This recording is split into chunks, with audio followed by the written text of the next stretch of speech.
Nossa palestra de hoje é continuidade da palestra de sexta passada. Nós começamos a ler a carta de Paulo ao Coríntios, a primeira carta. E nós estamos então no capítulo 4, onde ele vai nos falar o que é o amor e o que não é o amor. É tão difícil definir o amor, porque o amor não é uma filosofia, não é uma ideologia, ele não é um sentimento simplesmente, senão seria um sentimento de bem-querer. O amor é ação. Inclusive, quando nós lemos a Bíblia inteira, desde o Velho ao Novo Testamento, nós não vamos encontrar definindo o amor em lugar algum. Diz assim, Deus é amor, então falou 6 por meia dúzia, porque o que é Deus também é a causa primeira de todas as coisas, ou primária de todas as coisas. Não é isso que os Espíritos respondem para Kardec? Também falou 6 por meia dúzia. Há uma diferença entre informação e formação. Informação tem muita, mas o que ela me serve? Se eu falar para você que Deus é amor e amor é Deus, adiantou alguma coisa? Eu te informei. Qual é a formação que você criou agora? Que ideia você chegou? A nenhum lugar. Porque os dois são inconcebíveis por nós, ainda na nossa pequenez de evolução. Então, ele está fazendo aqui a mesma coisa que os Espíritos fizeram com Kardec. Quando Kardec insistia falando sobre Deus, os Espíritos disseram assim, olha, vocês não têm nem linguagem e nem capacidade de inteligência, de raciocínio, de experiência para conseguir compreender Deus. Mas então, já que eu não posso, ficaria falando palavras por palavras sem sentido nenhum para vocês, que nem a palavra infinito. Ah, Deus é infinito. Infinito é Deus. Mas o que é infinito? Que não tem começo e não tem fim. Vocês conhecem alguma coisa que não tem começo e não tem fim? Já viram? Tocaram? Ouviram? É isso aí, informação é isso que eu estou falando. É um monte de palavras. Mas o que significa? Se ela não formar ideias na nossa cabeça, não entendemos nada. Tá certo? Então, os Espíritos dizem a Kardec, então nós vamos fazer os atributos da divindade. Diremos a vocês o que não é Deus.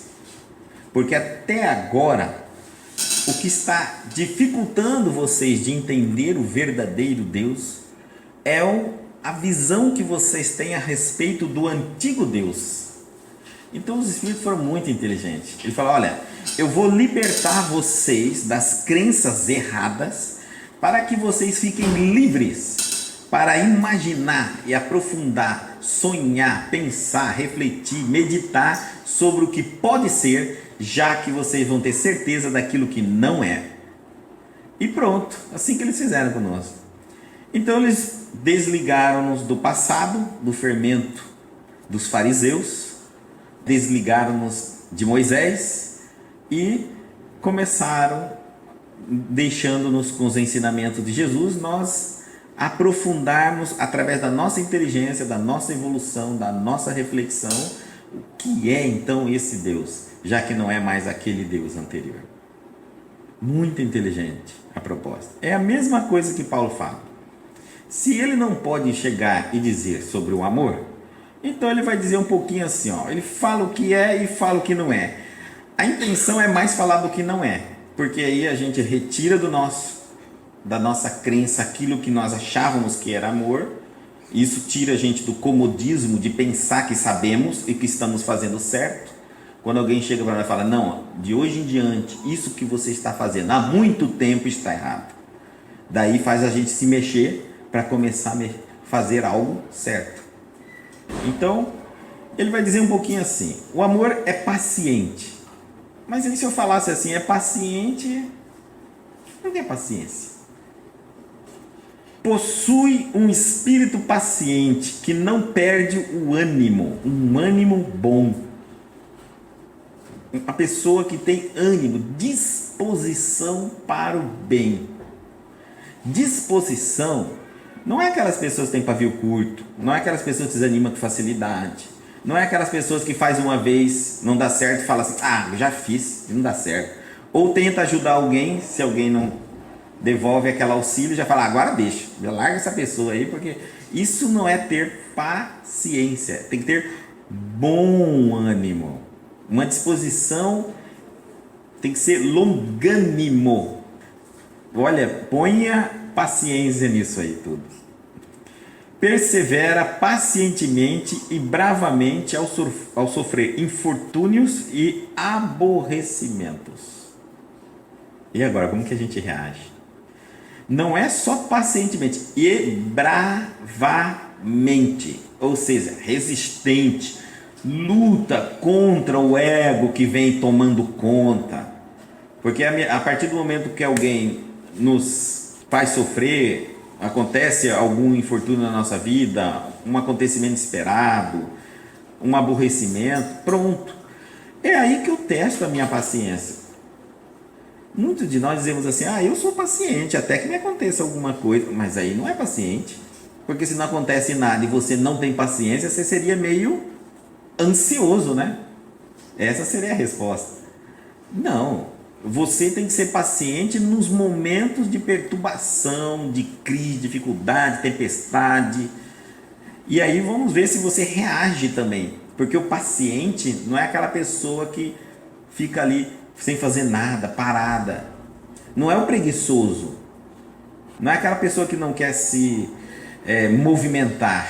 Não, ela luta bravamente. Ela luta para sair daquela condição, ou para aceitar aquela condição, ou para suportar aquela condição, até que Deus decida quando essa situação vai desaparecer da vida dela.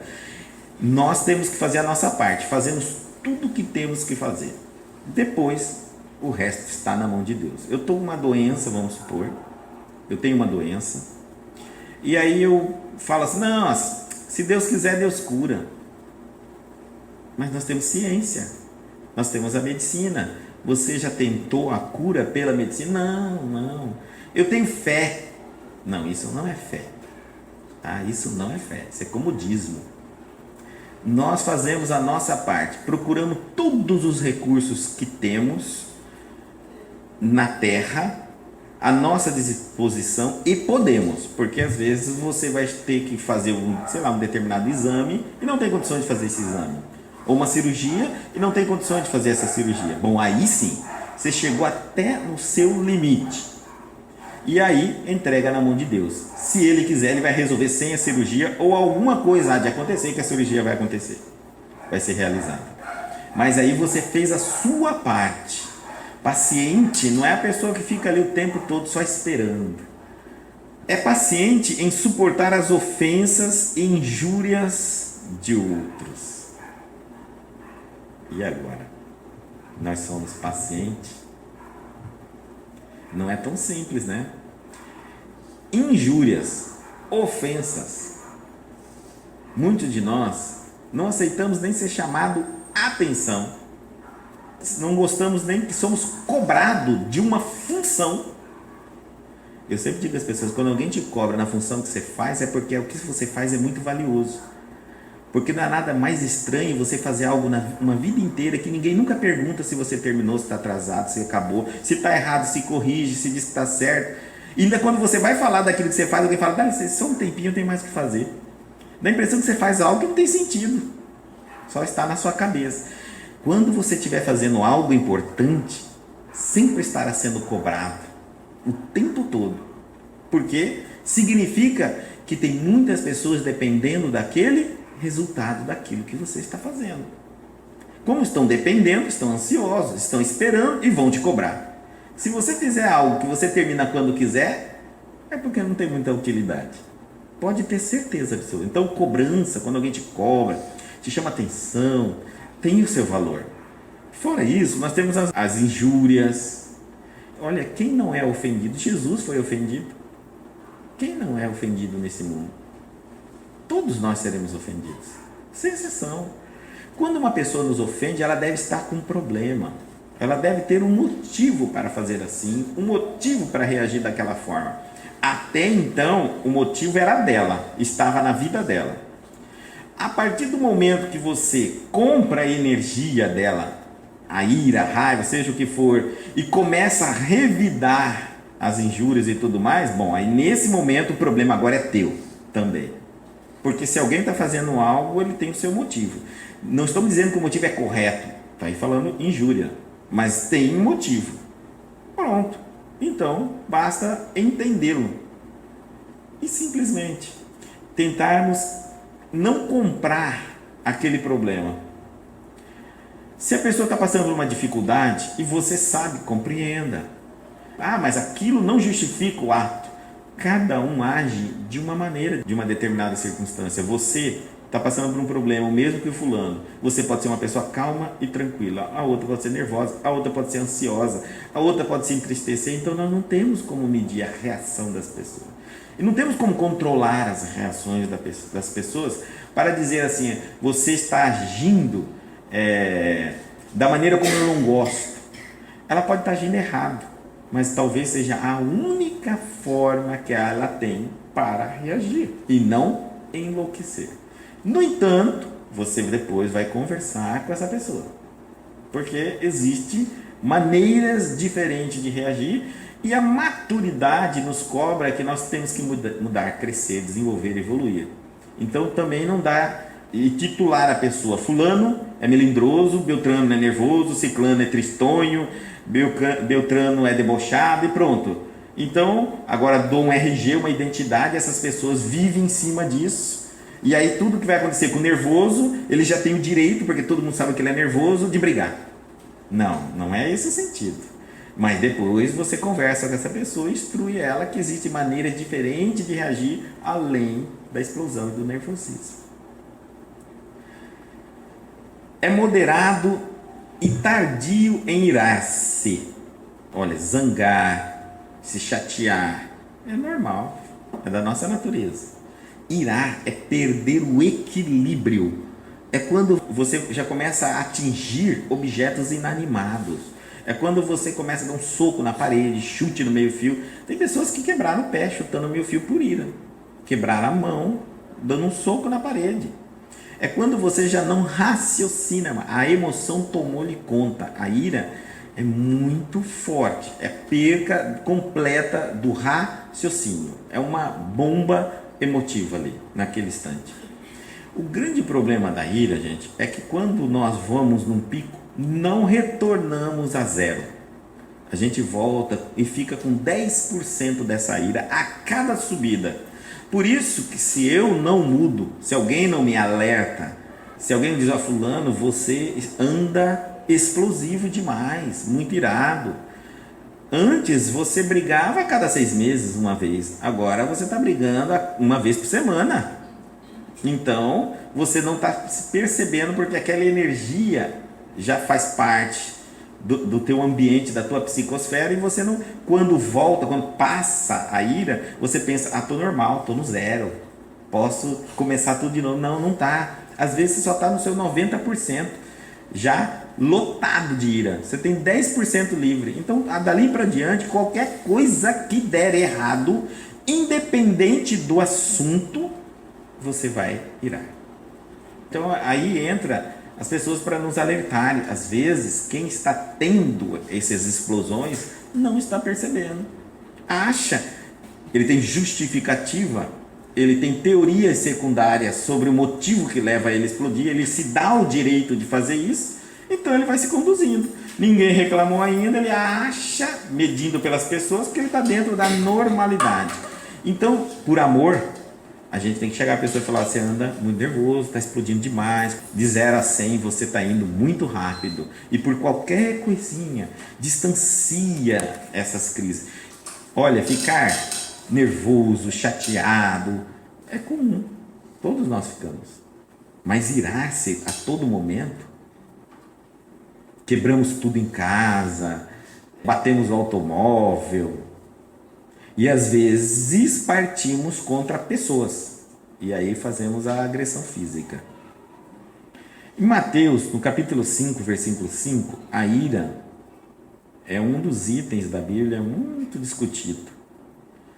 Mas Jesus, eu acho que coloca dentro de uma das bem-aventuranças, porque fora essa oração de Paulo, as bem-aventuranças de Jesus é uma carta magna de libertação do espírito.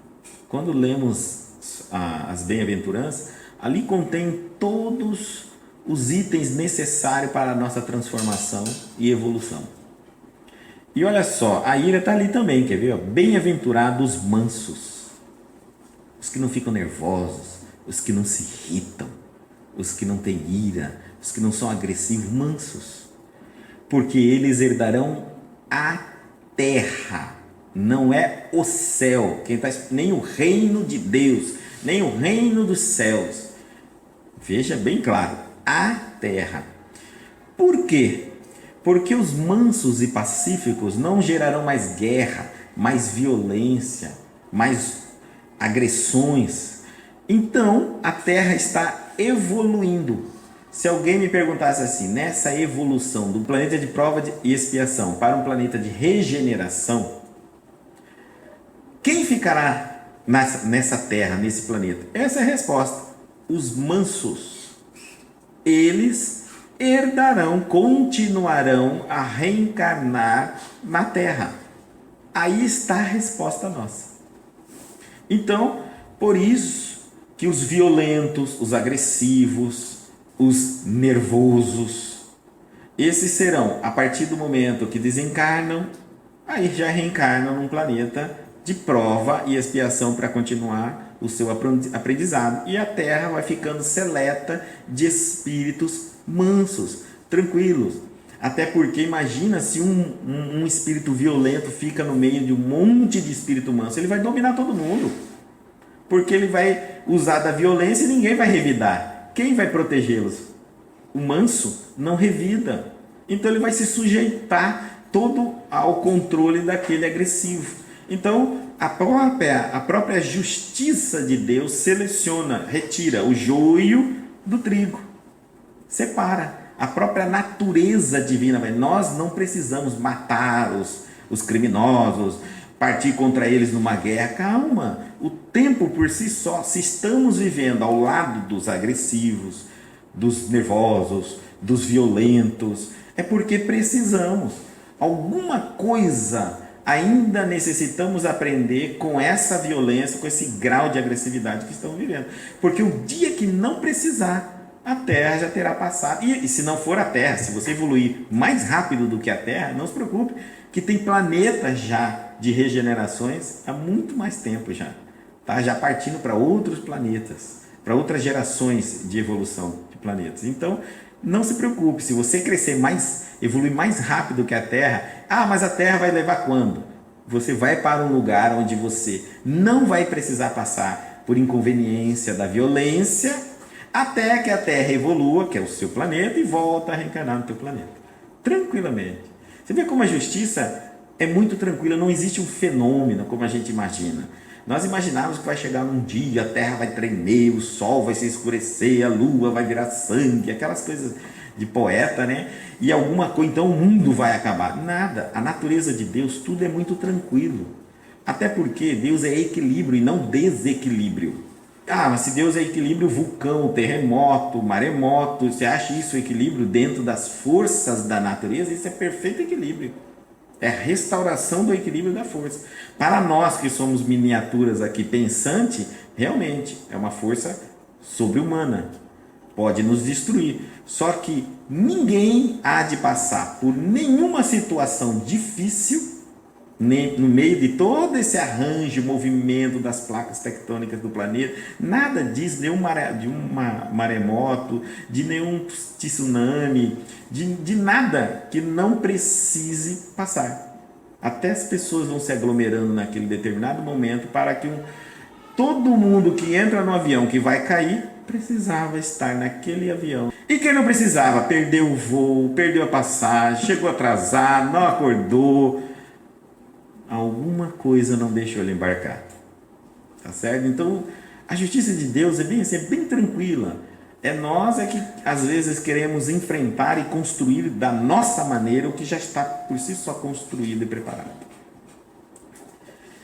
É longânimo, que tem grandeza de ânimo aí, ó. Tardio para irar-se e tardio para punir. Leva tempo. Até porque nós sabemos que a punição não adianta. É melhor você optar pela educação. A punição, você sempre está esperando o acontecimento ocorrer para punir. Punição vem depois, né? E aí, todos nós temos ego. E quando somos punidos, criamos revolta. Por isso que o nosso sistema penitenciário nunca vai funcionar. Tá? Agora, se nós pegássemos a criança e educássemos, provavelmente teríamos trabalhado muita coisa no caráter dela, não só na escola como na família. Provavelmente, não que ela não seria uma pessoa violenta lá na frente, um criminoso ou qualquer coisa, porque nós sabemos, antes de tudo, que existe uma reencarnação. Há vidas antes dessa. Então, cada um de nós trazemos a nossa natureza e experiência. Ah, se fosse tudo uma única vida. Então, filho de um casal equilibrado seria um equilíbrio. Estudando numa escola equilibrada, e não é isso. Aquele que nasce lá no morro, no meio da favela, do tráfico, da violência, sai com um espírito bondoso. Então, a gente percebe que, ora, o meio influencia o ser humano, a nossa personalidade, sem dúvida, mas não 100%. Há uma diferença. Influenciar não é tomar, adestrar, moldar o ser humano. Jamais isso vai acontecer. Porque às vezes nós temos 2000 anos de existência antes dessa. Uma única existência. 18 anos vivendo numa comunidade tranquila, equilibrada, uma família tranquila, equilibrada, uma escola calma e tranquila. 18 anos comparado com 2000 anos de violência, de tragédia, de experiências mal sucedidas, jamais. Então tudo também leva-se tempo. Por isso que existe a reencarnação. Sem reencarnação não teria nem como explicar isso que eu estou falando para vocês. Seria uma sorte sua. Quem nasceu lá na favela e é um homem bom, é porque é bom, sorte. Deus fez ele bom. E aquele que nasceu no meio de tudo que dava ali condição de ser bom e ficou ruim, é porque é ruim mesmo, é coisa do demônio. Não tem explicação. Quando as coisas dão muito próximo do que aquilo que a gente pensa que vai dar, por exemplo, nasceu numa família boa, com uma boa educação, vai ser um homem bom. Isso é fácil de explicar. O inverso é que é difícil. Que força interior o ser humano teria para vencer todas as sugestões do ambiente, da cultura, da educação que ele está tendo? Teria que ser uma força muito maior. Mas modifica-nos, influencia esse meio ambiente, sem dúvida. A gente vai tornando-se cada vez mais calmo, mais obediente às leis de Deus, vamos tornando pessoas que observamos mais gradativamente a vida, vamos abrindo a nossa cabeça, aceitando algumas coisas que não aceitavam, mas uma única vida, impossível. Sem reencarnação é impossível. O amor é benigno. Benigno quer dizer que o amor é útil, agradável e gentil. Útil. Quando nós amamos, nós somos úteis. Nós queremos ser úteis. Principalmente para aqueles a quem amamos. Se amamos a humanidade, queremos ser útil à humanidade. Se amamos a nossa família, queremos ser útil à nossa família. Se amamos quem quer que seja, queremos ser útil. E essa utilidade fazemos de forma agradável e gentil. Suave, que eu quero dizer, bem calmo. Não é aquele amor que eu venho batendo o pé porque alguém me pediu ajuda, eu vou lá batendo o pé, cara sisuda porque eu tenho que ajudar. Isso não é amor. Isso não é amor. A tua razão está te obrigando a fazer aquilo porque você sabe que esse é o certo, tem que fazer. Mas teu coração está completamente contra aquilo que você está fazendo. E o que vale, a razão ou o coração? O equilíbrio dos dois. Nem só a emoção e nem só o coração. Mas tem que haver o equilíbrio nesse sentido. Então, ao fazer o bem, você tem que sentir-se bem. Não adianta fazer por fazer. Porque aí você está suportando e sendo obediente e não resignado. Resignação é o consentimento do coração.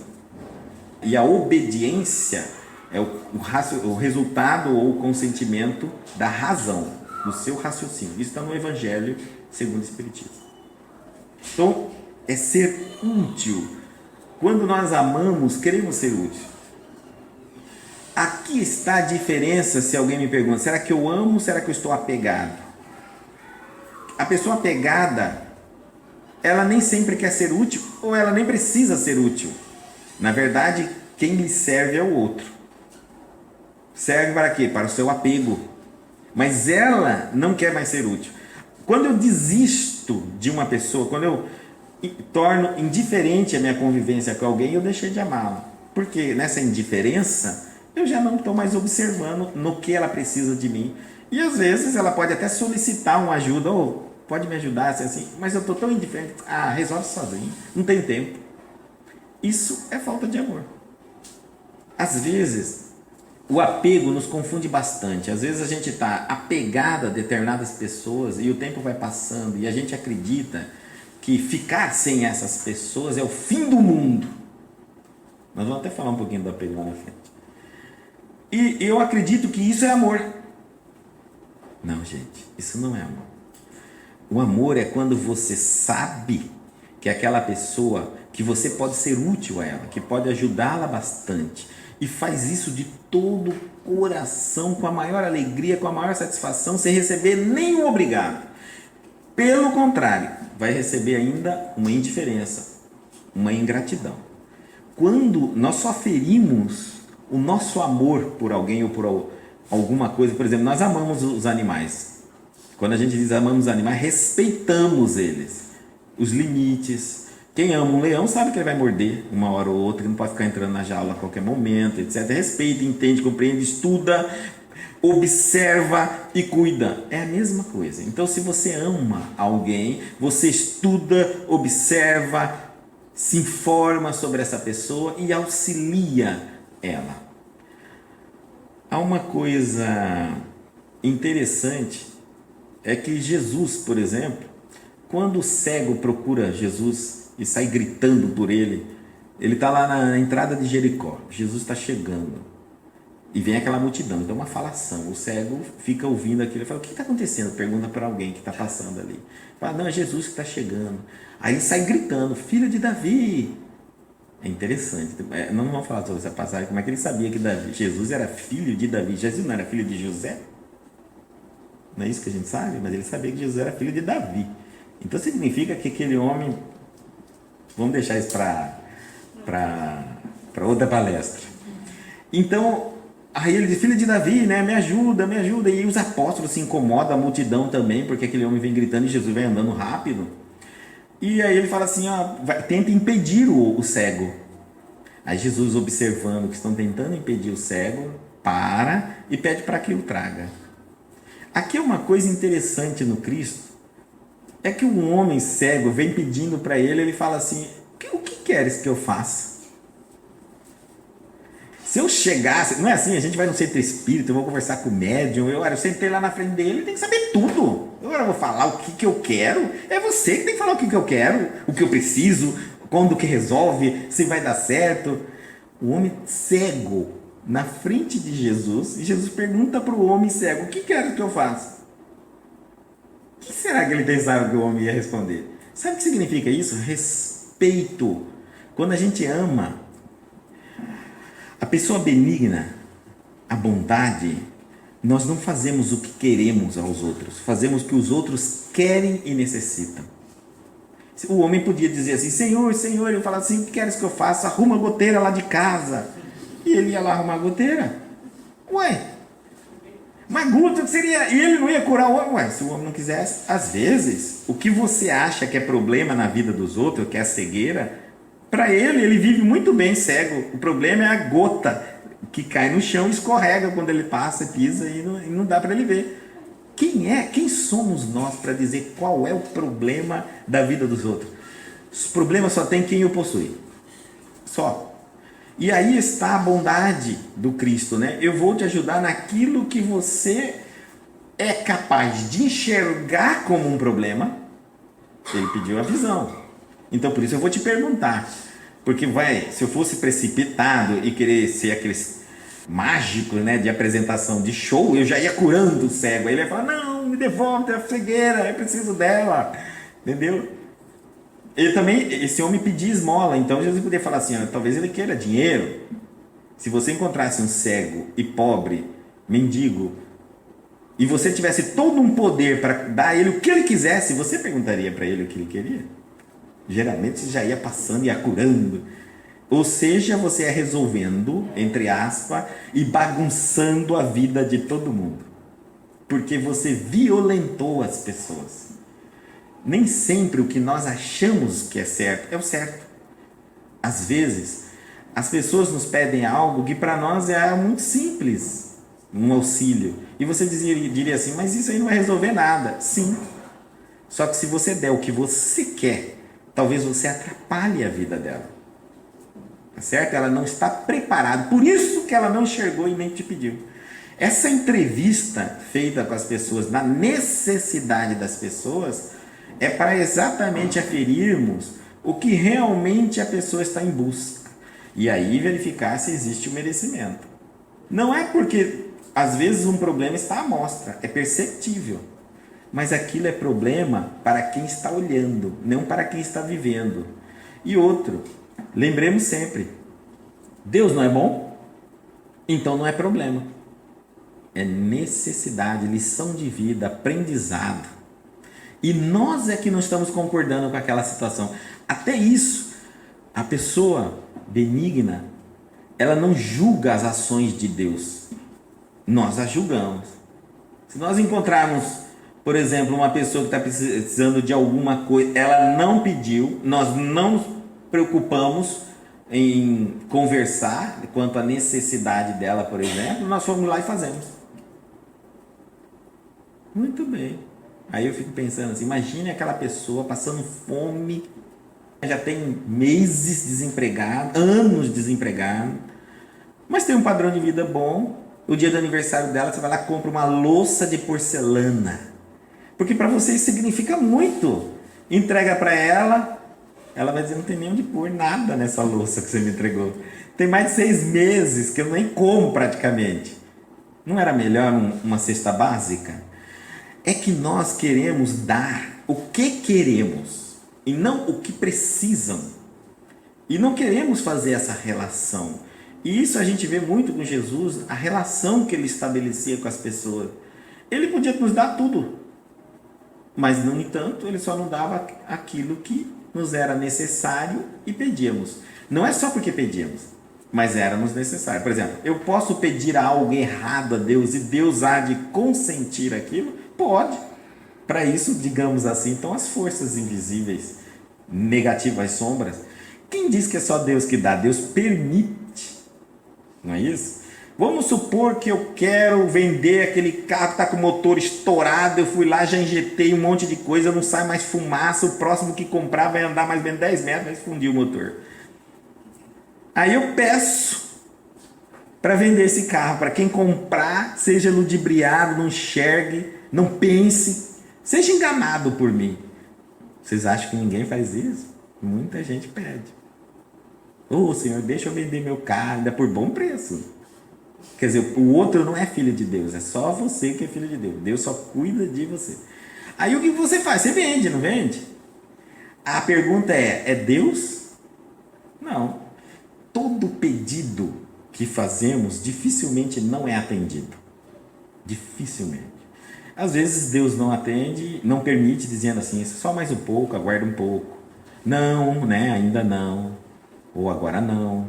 Sim, Ele pode nos dar isso aí, mas até o que eu peço de errado eu tenho merecimento. Então vai aparecer alguém, só que agora eu estou em dívida com as forças negativas, as que me auxiliaram, e aquele dinheiro é um dinheiro ilícito. Então eu vou prestar contas à minha consciência, tá certo? Porque eu posso enganar o mundo, mas não engano a minha própria consciência. Eu sei o que eu fiz e está errado. Algumas vezes as pessoas falam assim, olha, você está vendo, a minha relação com Deus está muito boa, porque eu estou prosperando financeiramente. Eu digo assim, mas quem disse que só Deus dá dinheiro? O diabo dá muito mais. O diabo dá dinheiro, poder, joias, mas tantas coisas. Só lê na Bíblia, a tentação de Cristo. né? As três tentações, uma delas era dar todo o poder do mundo terreno. Quem disse que só Deus que dá? O diabo também dá. É só servi-lo. Mas, gente, cuidado. Quando eu estou falando de diabo, um personagem feio, mitológico ali, né? Cobrando e fazendo. Não. Esse diabo é seus desejos, suas forças negativas que atraem, seu ego, suas necessidades materiais que atraem aqueles que se assemelham a você no mundo espiritual e vão agindo a seu favor do jeito que você quiser. É o chamado guias. A diferença entre guia e benfeitor é muito claro. Guia te guia para qualquer lugar que você quiser, para o mal ou para o bem. Ele guia. Ele não falou que ele era um benfeitor, porque benfeitor é feitor que faz bem. Aí já é uma outra história. Benfeitor não te guia para o mal, porque ele seria um malfeitor e não benfeitor. Mas guia é neutro. Não, eu quero isso, assim será. Se for a vontade, vamos fazer tudo para dar certo. Agora, a conta, quem paga depois é quem? O guia? Não, né, gente? Quem recebeu o benefício? Não fomos nós? Então a conta é sua. Você que paga a conta. Quando a conta chega, aí a gente não quer pagar. Aí a gente fala, não, mas espera aí, não era bem assim, mas aquele dinheiro do carro que estava com o motor fundido, que você vendeu, tá aí, aquela casa que está desmoronando, você vendeu para o outro, tá aqui, e assim você foi fazendo. Aí é o seu império aí. E vai construir. Teve um filme, A Vida Continua, se eu não me engano. E no final do filme, o marido da mulher continua crescendo, prosperando, iludindo as pessoas, enganando. E no filme fala assim, vai continuar, e vai continuar, e vai continuar, e vai ser muito bem sucedido. Todo mundo fica revoltado, porque o homem era terrível no filme. Todo mundo ficou revoltado. Mas por quê? Porque nós temos o direito de errar, gente. Por que nós podemos ser atendidos no mal? Porque se eu não for atendido no mal, o mal não existiria. E o mal não está aí? Então significa que todos nós também podemos ser atendidos. Eu tenho o direito de errar. Eu tenho o direito de ser uma pessoa correta, mas tenho o direito de ser uma pessoa incorreta. Então o mal também é um desejo atendido na minha vida. Deus permite, Ele não quer. Há uma diferença. Não, isso é Deus quer, Deus não quer. Mas permite, porque o mal é a nossa escolha, o livre arbítrio de cada um de nós. E eu digo às pessoas, sempre, né? Se você quer sair-se bem neste mundo, fale seu preço. E pronto. Sempre encontrará alguém que paga. Mas aí você é propriedade de quem te comprar. Entenda bem isso. Tá certo? Mas todo preço é possível ser pago. Agora, se você está em busca do reino de Deus, isso não tem preço. Não tem como. E aí, sim, eu vou dizer bem a verdade para vocês. Aí a luta começa. Porque viver errado é muito simples, tranquilo. É só deixar as coisas levarem. Então, o amor, ele é útil para o bem. Quando eu amo, eu quero me tornar uma pessoa útil. A benignidade é o outro lado da moeda da paciência. Então eu coloquei assim, comparando paciência de um lado e a benignidade do outro lado. E nós vamos comparar, porque parece até a mesma coisa. A paciência não parece ser um exercício da bondade? Entre a bondade não seria também a paciência?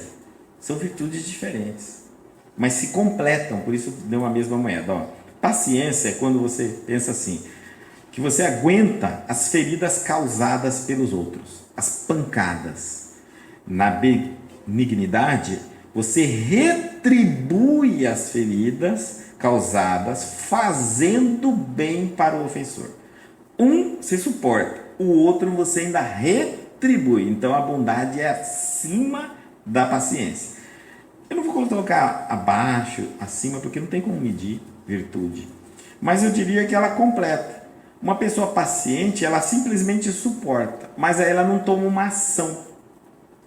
Já a benignidade, a pessoa boa, ela vai conseguir então fazer essa devolução do mal que está recebendo. Ela converte no bem e dá o retorno de bondade. Por conta dela, porque as leis de justiça vão estabelecer o retorno no momento certo. Não pense nós que se uma pessoa nos faz algum mal e eu faço bem, eu liberei essa pessoa de acertar contas com o mal feito. Eu só estou me liberando de ser eu o cobrador da maldade na vida dela. Só isso que eu estou fazendo. Mas ela vai prestar conta à consciência dela. Ainda mais em crise ainda, porque ela esperava que eu fosse me vingar, eu não me vingo, aí a crise piora na consciência dela ainda. Quando nós fazemos algo de errado e as nossas vítimas não revidam e, pelo contrário, nos demonstram a outra face da história, nossa, isso é terrível, né? Porque a gente se sente pior ainda. Antes de uma briga de rixa, de rivalidade, e vence o mais forte, do que a nossa consciência está acostumada, do que receber ainda com amor o retorno. Então aí nós entramos numa crise tão profunda de culpa, e aí a consciência entra em ação mais forte ainda. Mais forte ainda. Então não pense nós que quando a gente fala, não, se eu perdoar, onde que essa pessoa vai parar? Ela vai pagar para quem isso aí? Ela vai acertar contas com a consciência dela dentro das leis, no momento certo, na hora certa e da forma que só Deus sabe. Ninguém pode saber isso. Esse é um dos mistérios. Não existe essa história de matou, vai morrer. Abortou, será abortado. Isso é karma. O Espiritismo não acredita em karma. O Espiritismo acredita em lei de causa e efeito. Eu faço algo bom ou errado, eu recebo as consequências certas ou boas. Quais são? Ninguém sabe. Quando vai vir? Ninguém sabe. Só Deus, na contabilidade dele, que enxerga toda a ciência do tempo, desde o primeiro dia como um ser consciente na Terra até hoje, e ele tem que avaliar todos os erros e acertos. Senão ele não é bom, ele é carrasco, só lembra do meu erro. E os acertos? Os acertos minimizam os erros. Isso é justiça. Então, às vezes, você espera que uma pessoa vai passar por tantos sofrimentos na vida dela, mas você não conhece a trajetória dela. Talvez seja o primeiro erro que ela esteja tomando naquela gravidade. Então, provavelmente, ela não vai sofrer uma consequência tão grande, porque ela tem mais de 2000 anos aí, até mais, fazendo coisas certas. E quem não pode pisar na bola um dia ou outro? E só porque errou, vai pagar, vai acertar as contas com a consciência, igual aquele que vem 2000 anos errando no mesmo erro? Não é justo. Então, se eu errei pela primeira vez, eu tenho uma certa consequência. Quando eu já incido no erro, e quantas vezes já tenho outras, a nossa pena também é assim. A paciência nos diz assim, eu posso suportar qualquer coisa vinda de meus inimigos. Eu posso suportar. Isso é ter uma paciência. A benignidade já diz assim, eu farei qualquer coisa que possa satisfazer alguma necessidade dos meus inimigos. Agora, necessidade aqui, necessidade, qualquer coisa em necessidade, eu vou ter que entrar num diálogo com esse inimigo, entender esse inimigo. Lembre, um drogado vai pedir droga, um bandido quer uma arma. Então eu não vou dando exatamente o que a pessoa quer, mas eu, por amor, entrevisto, dialogo com essa pessoa, consulto essa pessoa e analiso se aquilo que ela está pedindo tem coerência, é bom para ela. Eu amo, então eu tenho um bom ânimo, eu quero o bem dela, então um drogado, eu não vou dar droga, tá certo? Porque aí eu vou acabar matando ele, viciando ele cada vez mais. Eu vou tentar convencê-lo a um tratamento. Vou tentá-lo largar da droga. Mas há casos e casos. Há casos e casos. Tá? Porque nós não somos Deus. E às vezes determinadas situações são necessárias. Tá certo? Então eu vou dar droga para o drogado? Não estou falando que você vai dar droga para o drogado. Mas se você tentar tirá-lo antes do tempo que ele precisa, você não vai conseguir.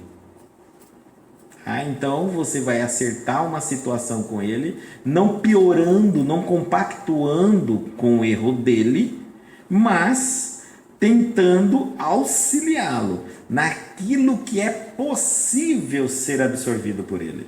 Senão vamos entrar de novo nessa violência de ultrapassar o limite e a capacidade dos meus inimigos ou dos meus amigos, dos meus vizinhos, dos meus irmãos, filho de terra. Eu não posso fazer isso. Assim como ele tem a liberdade dele preservada nas leis de Deus, eu também tenho a minha. Se eu não uso droga, bom para mim, mas se ele usa droga, é bom para ele. Bom? Ué, voltamos aqui. O mal existe? Não. Nós não vimos ali, ó, que o amor é útil? O mal não é útil? O mal é útil, gente. Sem o mal nós nunca encontraríamos o bem. O mal é útil. A escuridão é muito útil. Por isso que numa visão de Deus, os dois são úteis. O bem é as consequências de quem faz o bem. E o mal virá tendo consequências maldosas, danosas, que fará com que a pessoa um dia, com a inteligência dela, se transforme em algo bem para não ter aquelas consequências. Então, os dois caminhos, tanto o mal quanto o bem, levam-nos a Deus. A escolha é nossa. Eu quero um caminho mais difícil ou um caminho mais fácil? Jesus nos deu um caminho fácil de chegar ao reino dos céus. Mas nós podemos dizer, não, eu quero fazer da minha forma. Tudo bem, fica à vontade. Isso está errado? Não, não está errado, gente. Esse é o grande problema da nossa consciência. Criaram-nos ideias que nos fazem sentir culpa daquilo que somos capazes de fazer. Não. Desde que você esteja consciente da sua escolha e pronto, maduro para arcar com as consequências, não tem nada de errado. Escolha é escolha. Antes um passo na direção errada do que a vida inteira no mesmo lugar com medo de errar. Covardia é pior ainda. Então aquela ideia de que eu tenho medo de errar, não vou fazer porque eu estou com medo de errar. Olha, erra, pelo menos você aprende. Agora não fazer nada, você nem sequer erra e também não faz o certo e muito menos aprende, você estagnou. Então tira essa ideia do mal que nós temos assim, do pecado e do erro.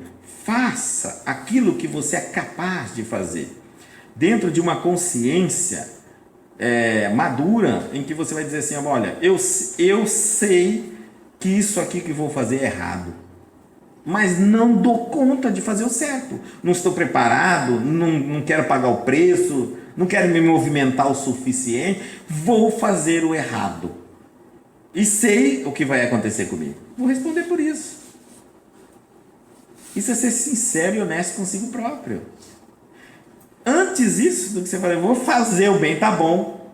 E daí? Não está sentindo bem em fazer.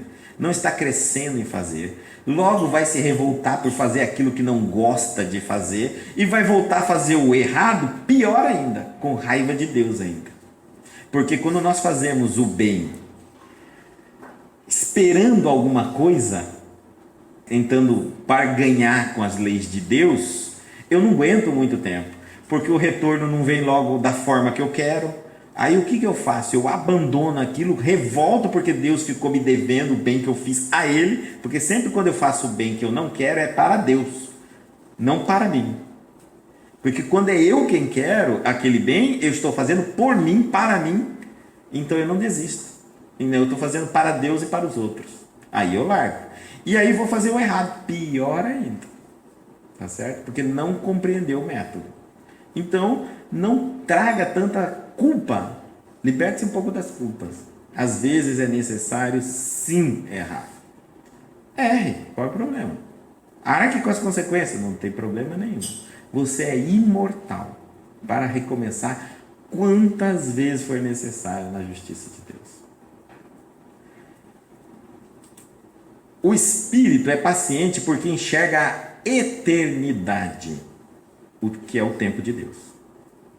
Então, quando nós estamos pensando, vendo a vida como espírito, não estamos vendo pessoas, coisas, cargos, bens materiais, laços consanguíneos.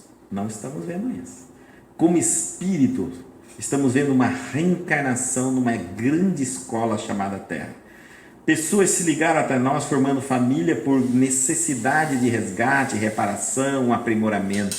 Não são meus, não é minha família, não são meus filhos, minha esposa, meu marido, nada é meu, não é meu carro, minha casa, tudo foi emprestado. Então, essa é uma visão de eternidade, certo? Então, o espírito paciente, ele tem essa visão. Se ele não conseguir nesta vida, ele terá outra. Se ele conseguir nessa vida, preserve, porque ele ainda pode perder nessa e não terá na outra. Também tem isso, né? Porque quem não tem e luta para ter, pode não conseguir nessa e conseguir na outra. Mas se conseguir nessa, ainda preserva, para que também na outra tenha bens espirituais, que eu também estou falando aqui.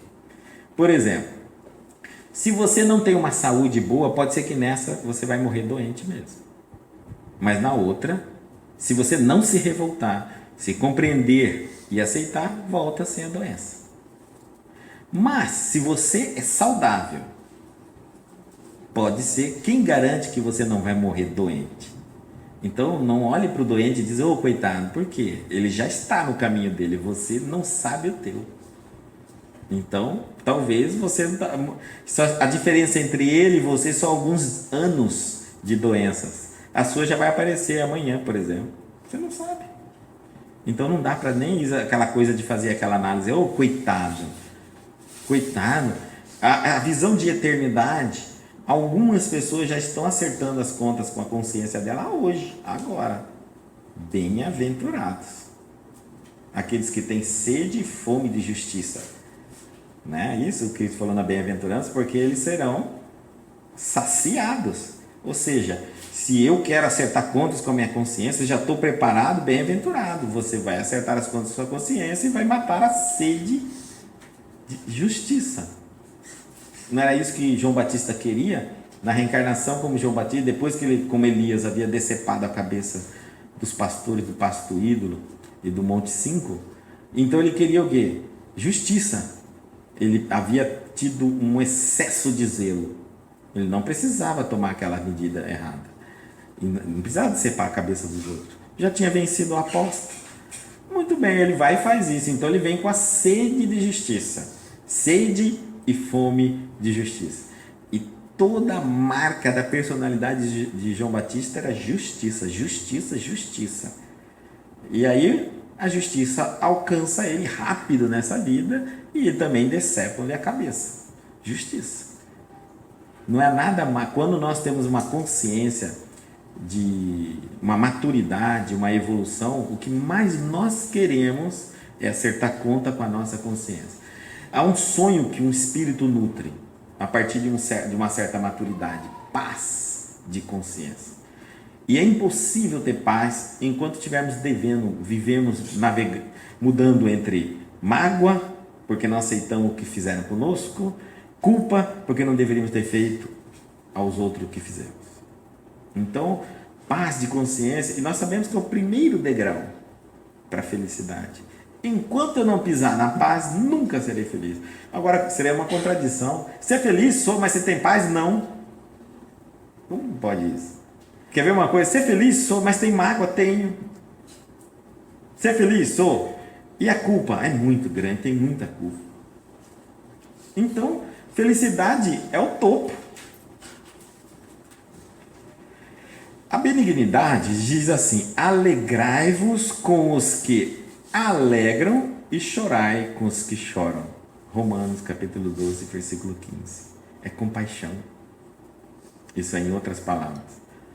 Então a paciência, ela tem aquela coisa de, é uma virtude, paciência é uma virtude. E é a única virtude que valoriza o tempo, que consegue ler o tempo divino. Quando eu não tenho paciência, tempo para mim é castigo. E Deus, para tudo, tem seu tempo. Então eu que estou fora dos padrões divinos, eu estou fora dessa leitura do tempo. Quando eu estou dentro, a paciência me faz enxergar e compreender perfeitamente que o que está demorando ou o que não está acontecendo ainda precisa deste tempo. Então, a pessoa já se sente grata de estar dentro do tempo divino. Ou seja, ela já está um pé para alcançar a graça dela. A hora que o tempo de esperar acabar, conseguir chegar onde você queria. Então, o tempo é o primeiro passo. Existe tempo para tudo. Já ali, a benignidade já tem aquela compaixão. Então, ele se toca, se sente comovido com a necessidade do outro e faz aquilo que é possível ser feito. Compaixão. É sempre uma ação. Vendo? É possível ser feito, ele faz. Não que ele vai solucionar o problema. Ele vai, compaixão não é ter dó, não é ter pena. Nós não somos Deus. Não somos nós que avaliamos se uma pessoa merece ou não merece aquela situação. Não somos nós que pretendemos, em hipótese nenhuma, dizer: se eu fosse Deus, eu não deixaria essa pessoa passar por isso. Isso é uma outra história, tá? Mas não é o nosso papel. Nosso papel é: tudo está no lugar certo, na hora certa.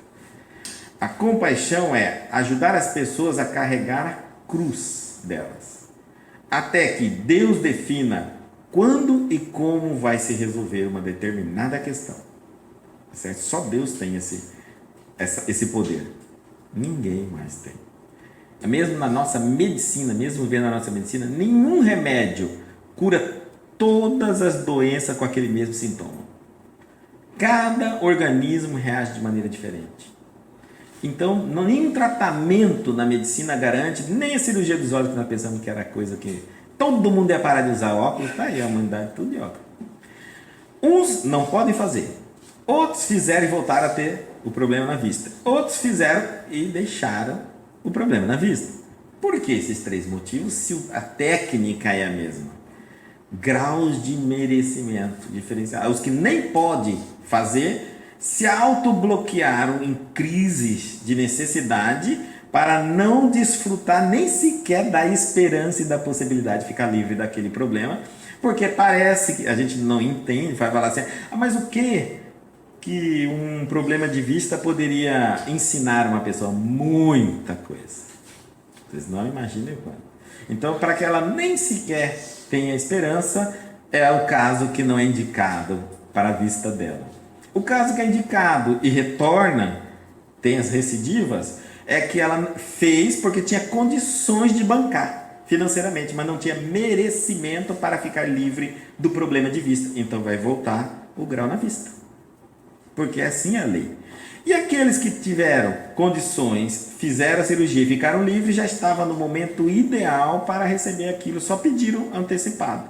Mas de uma forma ou outra ia chegar a cura. Chegou através da medicina, ele tinha condição. Se ele não tivesse condição, alguma coisa ia acontecer e ele ia alcançar a graça dele. Quando a graça não chega, ninguém é dono dela. Eu sou dono dela, já trabalhei, já fiz o suficiente para obtê-la. Por quem vier é só veículo, instrumento, substituível. Isso é muito importante, substituível. E por mais que a gente queira muito bem substituir, porque quando Deus substitui um instrumento, ele coloca outro melhor ainda. Tá certo? Então, substituir. Não podemos nos envaidecer em hipótese nenhuma. E ninguém deve absolutamente nada a quem se tornou instrumento da vontade de Deus. Aliás, aquele que tornou instrumento, que acerte conta com Deus. Não é isso? Nós que recebemos o que é meu, o que eu fiz, muito bem. E eu tenho que agradecer a Deus. Aí a pessoa que fez o trabalho, o merecimento dele. O amor, ele diz assim, é paciente e benigno. Agora vai dizer, o amor não é invejoso. Inveja é um problema sério também bíblico. Quando a gente olha a história, começa lá em Adão e Eva. Não é isso? Segundo a Gênesis, já invejaram. Depois nós vamos cair em Caim e Abel. Depois nós vamos andando um pouquinho mais. Olha, nós vamos encontrar, pela inveja, a queda de muitos personagens bíblicos. Tipos de inveja. Tem o superficial e profunda. A inveja superficial é aquela que diz: eu quero o que você tem. Essa é superficial. Todo defeito tem os lados bons. Por isso que eu falo que o mal não existe. É defeito. E tem coisa boa? Tem. E o lado ruim? Tem os prós e contras. Até no defeito. Então, quando nós sabemos aproveitar, quando temos consciência do nosso defeito, nós usamos para nos autodescobrirmos e aproveitamos através do nosso defeito, nos conhecemos e saímos dele. A inveja, quando eu digo eu quero o que você tem, isso é ruim se eu desejo mal. Se isso vira algo ruim dentro de mim, contra você. Mas se eu entender que acabei de descobrir o que eu quero e não sabia, tá aí. Teu inconsciente te revelou algo que você às vezes até negava. Não, não quero cantar não, não quero cantar não, não quero cantar. Viu uma voz bonita, invejou. É isso que você sempre quis, né? Porque a gente só tem inveja daquilo que queremos. E achamos que não temos capacidade de possuir, de conseguir. Aí invejamos. Então, o ermitão, vou contar uma história, eu coloquei aqui, essa história é interessante. Havia um ermitão que vivia numa caverna muito afastada da comunidade. E ali ele vivia por anos e anos. E os demônios tentavam periodicamente tirar aquele homem para tentá-lo em algum pecado. Porque ele era afastado, então ele era um homem chamado santo. Ele não cometia pecado nenhum. Morar dentro de uma caverna. No máximo era matar um animalzinho para comer sem pedir licença para a natureza. Então, ele era aparentemente um homem santo. E o demônio tentava ele de todas as maneiras. Ofertava para ele reinos, mulheres, palácios. Enfim, toda uma vida que qualquer um de nós gostaríamos de ter. E ele renunciava a tudo. Ficava na caverninha dele. E aí um dia o diabo, não aceitando a informação dos demônios, foi lá pessoalmente e falou assim: eu vou mostrar como você vai conseguir derrubar ele do estado de santidade dele. Parou na porta da caverna e ele, um homem bom, o ermitão, diz: entra, né, porque eu sou o diabo. Não, até o mal, seja bem-vindo na minha casa. Olha como ele era cortês, né, por muitos de nós já mandaram expulsar o diabo. Ele: não, pode entrar, filho de Deus, senta. O diabo falou: muito obrigado, né, pela sua gentileza, pela sua bondade, né, você está tratando com o diabo e é desse jeito, imagina que você não faz com os filhos de Deus. E ali eles começam a conversar e ele fala assim: você sabia, o diabo fala para o ermitão, que o teu irmão acabou de se tornar bispo de Cairo? Ali o homem perdeu a santidade dele. Todo o esforço que ele fazia para viver, para não cair em tentação, todo o esforço que ele fazia para revidar as ofertas do demônio, ele não conseguiu resistir à inveja do irmão de se tornar bispo.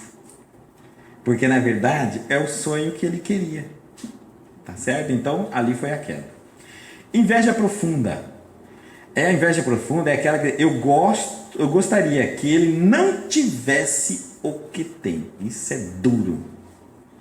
Mesmo que eu não queira, eu só acho que fulano não é merecedor daquilo. Já viram essa coisa? Não, fulano ganhou tal coisa, conseguiu tal coisa, está numa certa situação, sarou de uma doença. Não acredito. Juro, não se alegra, já se percebeu, né? Não acredito, fechou a cara. Ao invés de falar: nossa, graças a Deus, não acredito. Como que ele conseguiu? Sei lá, conseguiu, foi bom e tudo para ele. A pessoa vai ficando cada vez mais com raiva ainda. O julgamento que nós temos, né? Nós achamos que os outros não têm merecimento. Fazemos julgamentos precipitados.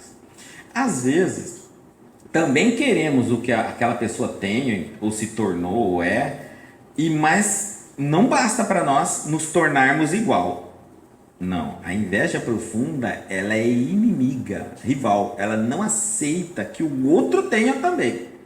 Só ela pode ter. Na classificação dela, o foco dela não é tanto em ter e possuir e ser, é destruir o que o outro, na visão dela, não pode ter porque não merece. Essa é a pior. Pietro Mascagni e Arturo Toscanini, eles eram italianos, eram maestros. Um deles, Mascagni, ele escreveu 7 óperas. E eles foram, entre o século XIX e o século XX, foram as pessoas mais conhecidas assim no nome de maestria musical. Há uma coisa que Toscanini tinha, que ele era mais aplaudido, admirado pelo público, e isso gerou inveja, muita inveja, em Mascagni. Eu vou chamar de Mascagni. Mas quando você vai estudar a personalidade do dois, Mascagni tinha um jeito snob, e ele era uma pessoa muito difícil de se lidar. Tanto que a ópera que mais teve sucesso dele, ele deu em comemoração a ele próprio. Tá certo? Você vê a petulância. Enquanto que Toscanini, os dois eram bons. Só que Toscanini tinha uma memória fotográfica e uma capacidade que hoje nenhum maestro até demonstrou ter. No meio de uma orquestra, se alguém tocasse uma nota errada, ele sabia o instrumento, em que posição da fila estava. Isso é ter ouvido, hein? Bom, um dia eles foram fazer um concerto na cidade de Turim. E aí, chegando lá, a equipe de contratação procurou Mascagni para fechar o contrato com ele. E ele ficou sabendo que Toscanini ia também participar. Um dia era ele e o outro dia era do outro. Então ele falou assim, olha, o meu contrato eu fecho assim. Eu tenho que ganhar mais do que o Toscanini. É assim que eu aceito o contrato. Mas nós não falamos com ele, não, então põe essa cláusula. Qualquer que seja o valor dele, eu quero ganhar mais. E fecharam assim. Aí depois ele foi falar com o Toscanini, falou que Mascagni ia participar e ele, beleza, aceitou numa boa, não exigiu nada. Bom, fizeram o concerto, foi maravilhoso, os dois foram aplaudidos. E Pietro foi buscar o seu dinheiro no financeiro. Chegando lá, o homem abriu a gaveta e deu só uma moeda para ele. Aí ele ficou nervoso, achou que aquilo é um deboche, como é que pode um negócio desse? Ele falou assim, não, é que Toscanini fez gratuitamente. Para nós, quer dizer, não, mas ele era uma alma boa mesmo, é um homem bom mesmo. E aí ele saiu muito bravo. Vocês observaram o que é inveja profunda? A inveja profunda, ela se incomoda com o outro. Ela está sempre no foco, no direcionamento do que o outro tem, como é que o outro faz. Ele quer sempre sobressair ao outro, ele não permite nem ser igual. Não, isso não é permitido. Então, vocês pensam, num grupo de relacionamento, por que Paulo estaria escrevendo isso? Nós estamos falando de uma igreja, de um conjunto de pessoas. Isso é a coisa que mais destrói o grupo. Não há nada que seja terrível assim. Quando alguém acha que o outro tem menos merecimento do que ele dentro do grupo. E que se alguém tinha que aplaudir ele, não aceita que aplaude o colega. Não aceita que dá chance para o amigo. Que ele se sente sempre alguém que merece ser observado, reconhecido pelo esforço. Isso vai gerando uma inveja. Ainda pode começar pela inveja superficial, quando eu vejo alguém se saindo bem no grupo e gostaria de estar me saindo bem. Mas de repente, eu posso estar numa inveja profunda, aonde se alguém dissesse, não, mas você também pode os dois juntos fazer o mesmo trabalho. Não, ou eu ou ele. Isso é inveja profunda. Quando chega nesse ponto, a igreja começa a se dividir. E Paulo estava exatamente preocupado com isso. Onde há seres humanos, há sempre defeitos ali. E alguns defeitos muito característicos naquela época era a inveja. Porque estavam no meio, lembra? Nós estamos na região da Grécia, Coríntios. Vixe, nossa, que é mais aquilo ali? A cultura grega ali. E aí toda a vaidade, a soberba, o ego, tudo aflorado. Um querendo ser mais que o outro. Um não aceitando os direitos que o outro tinha. Se alguém falava, eu falava 2 vezes. Se alguém tinha um dom de falar língua, eu falava 3, 4 línguas. Assim era, disputas. Então ele está falando assim, ó, A inveja pode destruir. E é uma coisa que é debatida na Bíblia o tempo todo. Nós sabemos que o ciúme é da nossa natureza. A inveja não é. A inveja é criada por nós. Então, não vamos dizer assim, não, inveja é da natureza humana. Não é, não. Nós criamos a inveja. O ciúme é da nossa natureza. Quer observar? Animal tem ciúme. Quer ver? Cuida de um cachorrinho em casa, de um gatinho. Aí, quando chega um nenê na casa, alguém diferente, que você, que é o dono daquele animal, começa a dar mais atenção. Você vai ver o animal fica nervoso, entra em depressão, não come. Então, o animal manifesta a natureza. Nós éramos do reino animal, viemos de lá, ciúme. Mas já viu animal invejoso? Isso não tem, não. Isso é criado por nós. Então não se iluda quando diz, eu sou imperfeito, eu sou invejoso mesmo. Não, você criou e está nutrindo. Porque se sabe que é invejoso, não está trabalhando para tirar. Não te pertence isso. Você está mantendo em você. Porque o desejo de prejudicar o outro, a capacidade de se auto-intitular, capaz de dizer se alguém merece ou deixa de merecer, se colocar no lugar de Deus, isso é prepotência.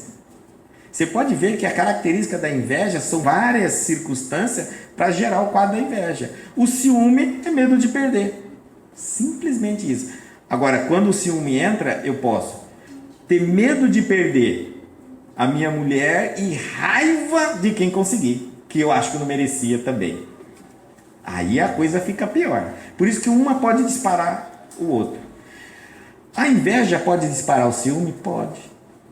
Pode disparar. Outra coisa, você pode ter ciúme de coisas, de uma joia, de objeto, mas você não tem inveja da cadeira, da televisão, tá certo? Então, são coisas, são características diferentes. Mas elas andam junto. Inclusive, o tratamento para as duas coisas são diferentes. Quando a pessoa tem ciúme, ela tende a ter uma característica compulsiva, um distúrbio nosso, obsessivo compulsivo. Então, já tem a tendência e aí precisa só do objeto. Ciúme gera delírio, tem tratamento. A inveja é um pouco mais complicada, que ela está dentro do ser humano, mas ela não tem a ver com a necessidade de perder algo. É você ter a ganância de ter, às vezes, quando você se nivela além daquilo que Deus te nivelou. É quando você, antes de sentir que deve ter algo que alguém tem, você não consultou sua consciência para dizer se você merece ter, porque se merecesse também tinha.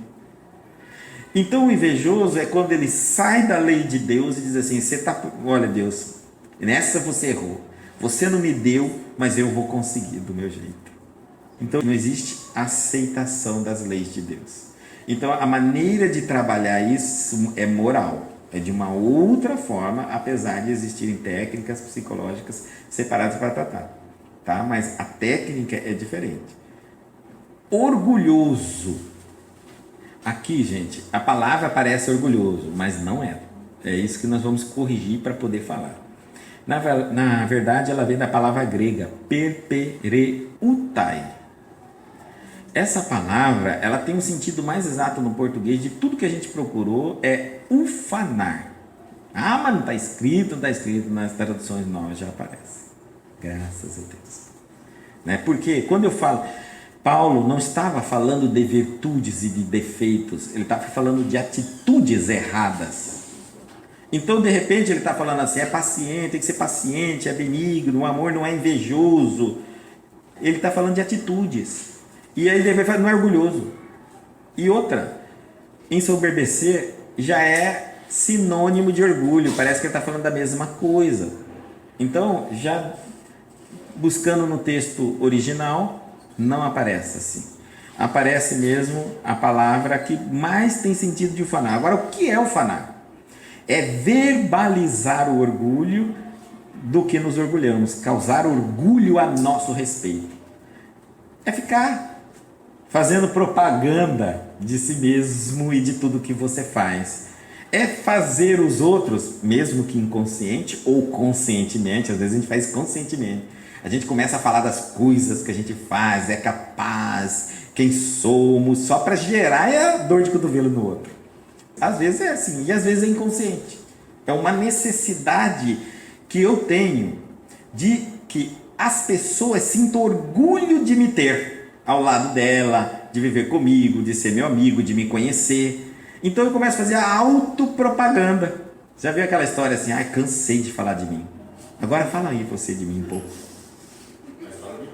Olha, ele parece muito com ensoberbecer. Só a diferençazinha é que eu estou falando do comentar daquilo que eu tenho orgulho, e quando eu falo de ensoberbecer, eu estou falando da manifestação do sentimento em si, da visão orgulhosa em si. Só isso, mas ele é muito parecido. João, no capítulo 12, versículo 49, nós vamos ver uma postura de Jesus contra a ufania. Porque eu não tenho falado de mim mesmo, mas o Pai que me enviou, ele me deu mandamento sobre o que hei de dizer e sobre o que hei de falar. Ele retira-se, não se coloca na primeira pessoa, não se coloca o detentor do conhecimento, o cérebro da questão, o criador das teorias, se submete a Deus. Naquela época em Corinto, estávamos chegando ao cúmulo da loucura pelos dons que buscávamos desesperadamente. Então as pessoas começaram a dizer que via, o que ouvia, o que falava, o que orava, o que psicografava, a coisa tinha de tudo ali dentro. E eles disputavam isso com ego, né? Imagine uma igreja assim. Você entra, já pensou você ir num lugar que, nossa, todo mundo quer ser um melhor que o outro, mas através do dom. É o que o Espiritismo combate. Eu não vou ser melhor que ninguém por ser médium. Eu vou ser melhor que alguém por ser um homem bom. Tá certo? Eu não preciso de mediunidade para evoluir, crescer, desenvolver, me tornar uma pessoa boa, uma pessoa inteligente, uma pessoa querida, uma pessoa gentil. Eu não preciso de dom. Mas, como eu acho que isso eu não vou querer fazer, é melhor arranjar um dom. Aí eu pego o dom e começo a falar que dom. E aí eu me torno uma pessoa ufana, que é divulgo o dom. Por que não posso divulgar o dom? Porque acabo eu mesmo criando uma imagem negativa contra mim. Porque as pessoas vão entender que se você tem na intenção minha não era essa, criar uma imagem negativa. Eu quero criar uma imagem de confiança, de superioridade. Então por isso eu falo que eu tenho a mediunidade. Essa era a minha intenção. Só que eu me tornei pueril, ingênuo. Eu estou invertendo a visão que as pessoas têm. Porque a partir do momento que eu digo que eu tenho uma mediunidade, as pessoas começam a olhar o meu comportamento. E aí, aquele que erra sem mediunidade é porque não é médio. Mas aquele que erra e ainda é médio, isso não é perdoável. Então agora você acabou de tirar o seu direito de errar, como qualquer um. Por mais que a gente permaneça no direito, porque somos filhos de Deus, somos todos humanos. Mas na visão popular é isso. Se você que é médium, que vê, que ouve, que incorpora, sei lá, que faz qualquer coisa com espírito, ainda tem essas coisas aí, e eu que nem vejo, não sei nada, não sinto nada, deixa eu na minha, estou muito bem, obrigado. É assim que vai ser. Então essa propaganda, ela vira demasiadamente enganosa. E às vezes eu falo isso dentro de casa. E ao falar isso dentro de casa, me tornar ufano dentro de casa, aí sim a bomba foi explodida. Inverte. Porque em casa é onde todo mundo nos conhece e sabe quem somos. É onde a gente tira a máscara. Então as pessoas de casa vão dizer: vixe, se ser médio é isso que você é, me dá o endereço do seu cérebro que eu quero passar longe daquele lugar. Mas muito longe. Por quê? Porque nos tornamos ufanos. Então, até que eu saiba o que eu vou fazer com esse dom, se é que eu vou fazer alguma coisa, certificá-lo dele, não me aproprio dele, não divulgo ele. É uma relação minha com Deus.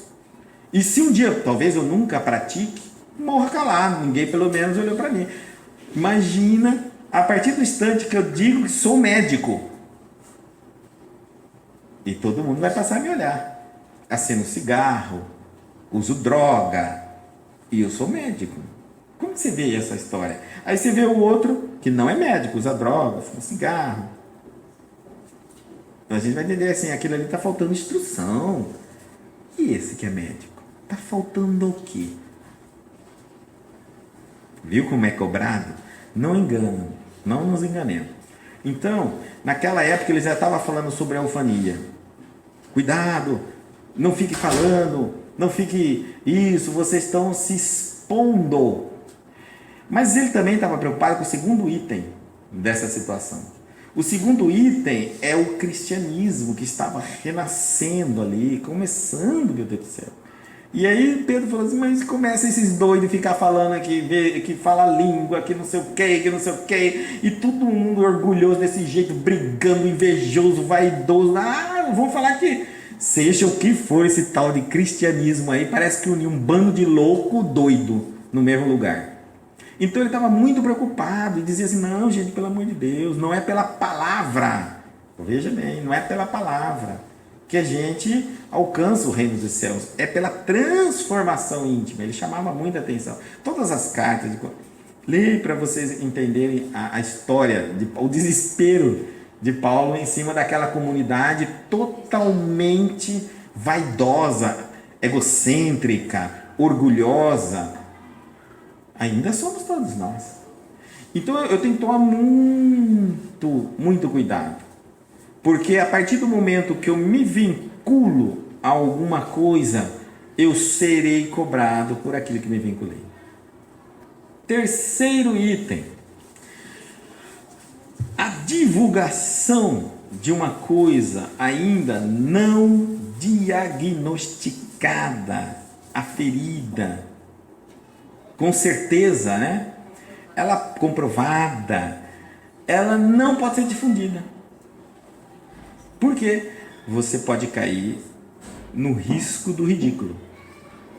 Vamos lá entender algumas situações. Eu digo que converso com espíritos. Mediunidade todos nós temos, sem exceção, mas nem todos temos a ostensiva, que é essa mediunidade que sobressai do natural. Mas todos somos médiuns. Seu espírito está comunicando com cada célula do teu corpo, lendo cada célula, transmitindo as emoções para o campo. Se você está vendo, ouvindo, quem está vendo e ouvindo não é teu corpo, é teu espírito. Então, transmitindo, se fazendo o seu corpo se comportar com o ambiente que está aqui. Então, você é médium do teu próprio espírito. Porque o dia que seu espírito sair do corpo, o seu corpo tomba e apodrece. E vai para o cemitério. Então, você não é teu corpo. E você sobrevive após o corpo, porque se você vai para o céu, para o inferno, para o umbral, seja onde for, alguma coisa vai. Essa consciência, além do corpo, está viva. Ótimo. Tá certo? E nós estamos acertados. Bom, agora você diz assim: eu tenho um benfeitor. E aí eu digo assim: mas esse benfeitor é benfeitor. Ele cuida de todo mundo. Não cuida só de você. Agora, se esse benfeitor já se relaciona numa linha de distinção, já existe uma mediunidade ostensiva. Senão, ela é uma linha ainda no meu pensamento. Eu tenho dúvida.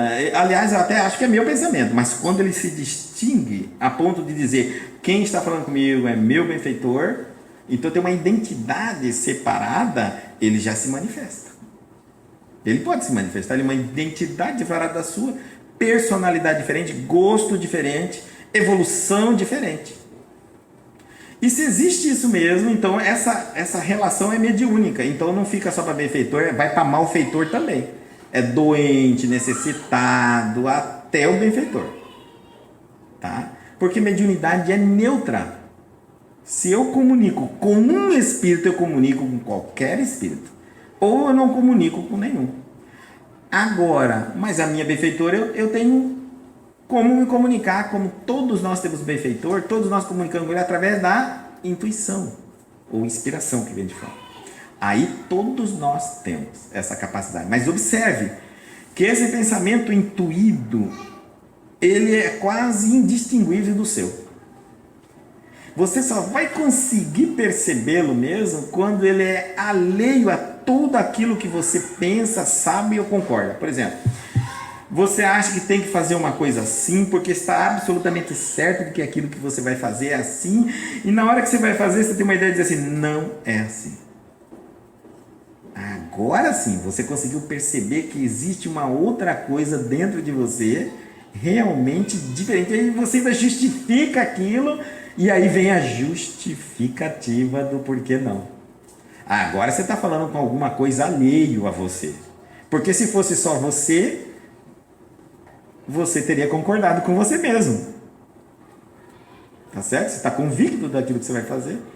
Nesse instante, essas percepções, elas existem, tem que ser explorada, tem que ser trabalhada.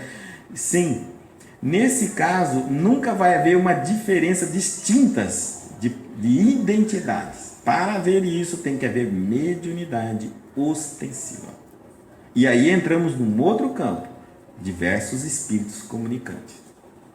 Tá? É como se eu compare assim, se eu sou um médium vidente, mas só vejo um espírito, só eu vejo esse espírito, nem outros videntes veem o espírito. Esse espírito só fala comigo, não fala mais com ninguém. E isso é delírio. Delírio. Esquizofrenia.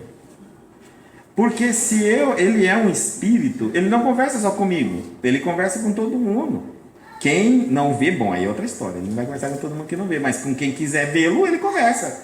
Ele é uma identidade, você não manda nele, ele é livre. E se ele conversa comigo, ele não só conversa com os outros, como também eu não só vejo ele, vejo outros espíritos. Mais ainda, espíritos que eu não conheço, não sei quem é, nunca vi. Tá certo? E me vem de falar de assuntos que eu nunca imaginei saber. É isso. Isso que eu estou falando de um universo mediúnico. Mas se eu vejo pessoas que um dia conheci na minha infância, vejo sempre essa pessoa, e essa pessoa só me fala coisas que eu sei, mesmo que eu tinha 10, 8 anos, delírio. Isso é esquizofrenia. Você está tendo um delírio. Aí está o esquizofrênico, quando a gente diagnostica vidência, e diagnostica que tem muito esquizofrênico vidente e delírio. O delírio sempre vê coisas conhecidas e conversa coisas dentro do cabedal de conhecimento dele. Nunca é novidade. Às vezes ele até esqueceu, mas está dentro daquilo ali. A mediunidade foi responsável pela revelação das religiões. Foi através da mediunidade que Deus se utilizou para enviar os ensinamentos aos homens na Terra. Então, o ensinamento estava fora da humanidade e veio através da mediunidade esse conhecimento. Porque a mediunidade que fica dentro do amparo de informação é delírio. E aí que é onde nós vamos medir. Naquela época, essa ufania estava destruindo o grupo. Não foi muito fácil de conter. Nós temos um ímpeto. E aí que está. Quando falamos da inveja, há uma característica da inveja que a gente fala dentro, então, na visão igreja. Às vezes eu quero a mediunidade. Eu quero a mediunidade, mas eu tenho que tomar um cuidado gravíssimo. Porque eu digo assim, eu sou médium. Eu chego e me coloco como um médium. o grande problema é que isso pode vir surgir inveja, no sentido de que eu quero obter algo, porque quando a inveja também surge, é quando eu quero obter algo de maneira fácil, sem o sacrifício para chegar naquilo. Aí, bom, primeiro vem, isso aí é o mecanismo da mentira. Mentira é o que? Aquilo que eu crio porque não faço, ao invés de me tornar.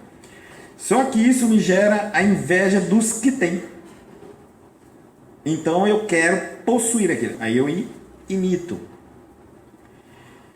É aí que entra aquela história de que muitas pessoas dizem assim, eu sou espírita, chega no centro espírita e diz, olha, o centro espírita, ele precisa de médiuns como qualquer religião, mas o que nós precisamos é de bons cristãos, monitores, passistas, pessoas conversar, porque a mediunidade em si é um dos. E de todos que manifestam, de 10, você tira um ou dois que vão realmente comprar todos os prós e contra da mediunidade. Porque normalmente a pessoa vem iludida na glória da mediunidade. Ela vem ensoberbecida. Tá? Na glória, porque ela vê assim, pronto, eu sou. Não, você só será médio o dia que conseguir se dedicar e se tornar. Mediunidade é um dom, como ver, ouvir falar, nasceu com. Agora, aplicá-la para o bem, aí nós vamos ver. E aí a ufania já te derruba. Divulgar, não fale se você é. Não diga, tá certo? Até que seja, porque ter a mediunidade não significa ser médio. Ter mediunidade nasceu com. Ser médio é dedicar-se a ela e todos os inconvenientes que provêm dela. Uma dedicação. Aí você diz, sou médio, tá certo? Fora isso, não. Vamos fazer o nosso encerramento.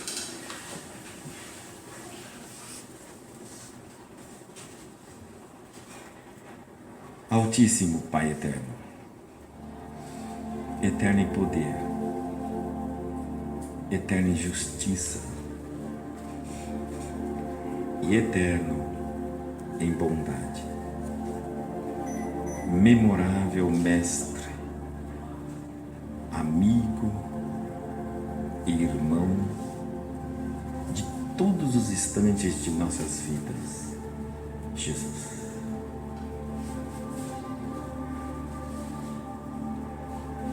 Desde as épocas remotas, do início das civilizações religiosas, o homem vem lutando contra as quedas provenientes da nossa personalidade, do egocentrismo, cujas raízes é o egoísmo humano. O orgulho é o filho predileto do egoísmo. Por milênios de anos, inúmeros convites são nos feitos por diversas denominações religiosas, enaltecendo as pitonitas, os profetas, os médiuns, aqueles que intercambiavam o mundo invisível para o mundo terreno. Entre tantos dons a se manifestar, estes escritos no Novo Testamento, fomos encontrar no meio de tantos dons maravilhosos, ainda bastante arraigado no egocentrismo humano. Isso gerou maneiras de manifestar em busca da necessidade de se tornar importante no meio social, denominações das mais diversas religiões. Aqui, o nome do médium de maneira diferente, acolá, uma outra denominação.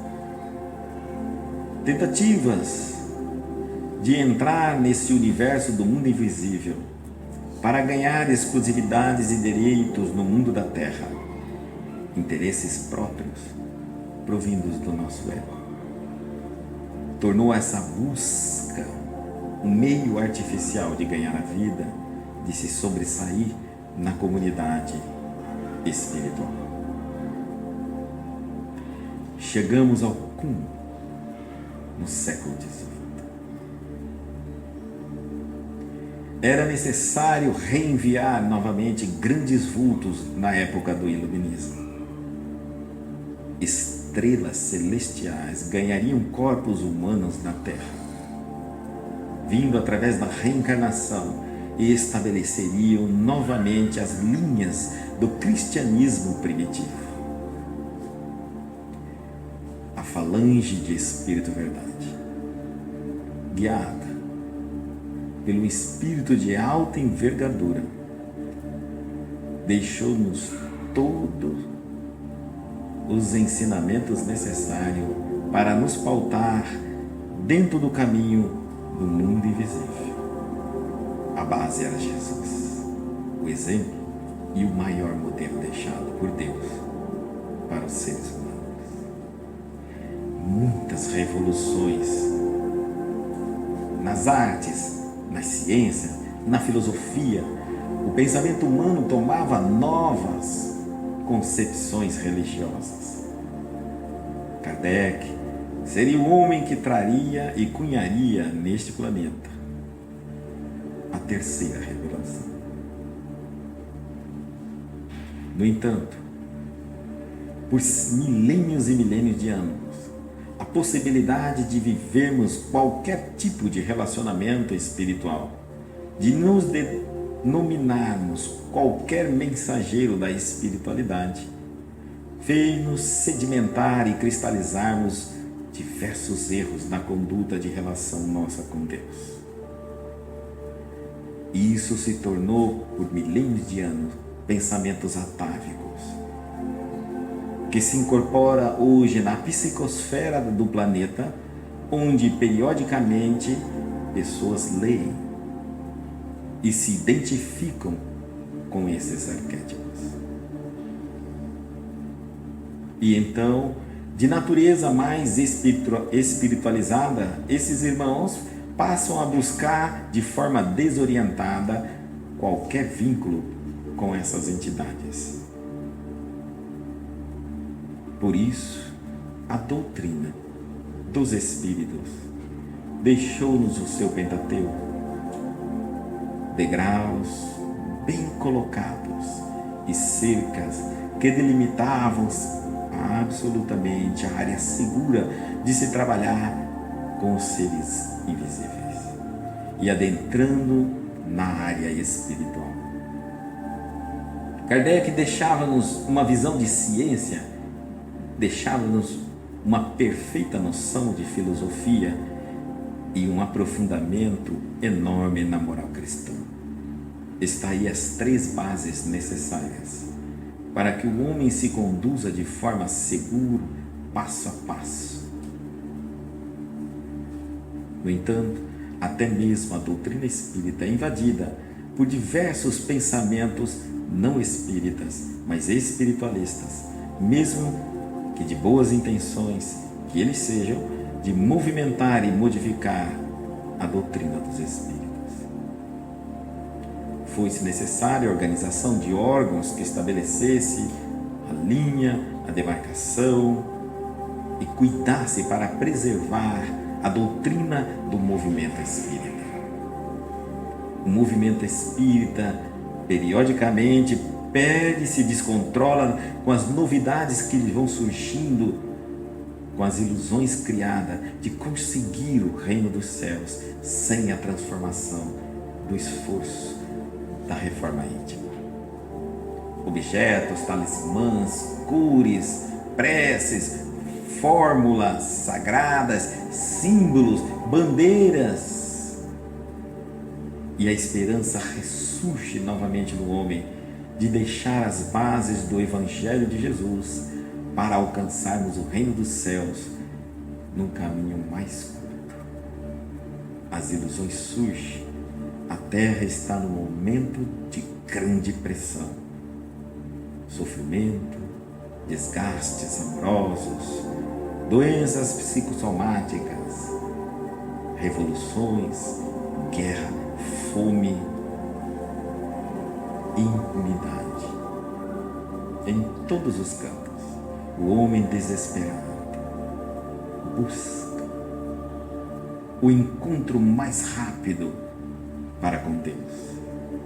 E um grande mercado religioso se manteve durante milênios de anos, na promessa de nos dar, através de um objeto, de uma posição, de uma cor, de uma oração, de uma promessa, o reino dos céus. E almas partem deste planeta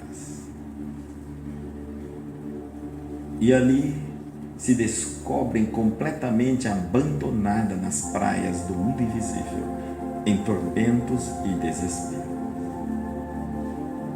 buscando o que eles pagaram para obter, cursos caríssimos, métodos sofisticados. Mas o ser humano sem reforma íntima não se torna merecedor do reino dos céus. A ciência enche e ensoberbece o homem. Só o amor dá lucidez do que e como fazer com o conhecimento. Que Deus, neste instante, ilumina-nos, para que nós cristãos mantenhamos fiéis na proposta de Jesus. Que não tenhamos jamais a ilusão de que porque adentramos numa doutrina do Cristo, todos os problemas desaparecerão. Impossível. A justiça, ela sempre nos cobra naquilo que devemos. E nada da terra pode neutralizar o que nós chamamos de causa e efeito. Senhor, ampara-nos. E nos momentos de dificuldade e de desespero, que tenhamos essa fidelidade em teus ensinamentos. Que se for o que tiver que acontecer, que tenhamos a cabeça em pé e o coração ligado a Deus. Que a nossa fé não seja uma crença, mas o saber por que cremos. Obrigado por essa existência e pelas infinitas possibilidades concedidas para refazermos o erro em propostas de acerto. Quando disseste que o teu reino não era deste mundo, hoje compreendemos que ele está dentro de nós e queremos te encontrar dentro de nós. Em qual mundo pouco nos importa. A busca é em direção de ti e não em direção do mundo material. Fiquemos todos com a paz do Cristo, alicerçada no amor e no conhecimento.